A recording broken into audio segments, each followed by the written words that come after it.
Now, your top 7 at 7. I'm Carly Barnett, catching you up on the top 7 headlines around Atlanta tonight, starting with this Atlanta man who was held captive by the Taliban for 2 years. He's now been freed. George Gleesman was abducted by the Taliban when visiting Afghanistan in December of 2022. He was released after a deal between the U.S. and Qatari negotiators. He's on his way back to the U.S. tonight. The driver, who police say barreled into a man at the Rainbow Crosswalk in Midtown, has been identified. Police say Jasmine Nettles was cited for leaving the scene of the accident. The victim is still recovering from that crash. A man says he was bitten by another passenger on a Delta flight from Atlanta to Los Angeles. I was just thrashing, he was sweating, he wasn't in control of himself. This happened Monday right after the plane landed at LAX. The unruly passenger was taken to the hospital for a psychological evaluation.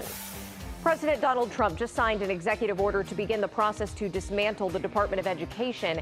It's still unclear what this means for school funding here in Georgia. And a bill to limit lawsuits in Georgia is closer to becoming law. Tort reform passed through the State House today. The bill now heads back across the aisle for the Senate for a vote. Now, be careful before doing your next load of laundry. Woolite is recalling more than 16,000 bottles of its Delicates detergent over a bacteria concern. Those bottles were sold on Amazon.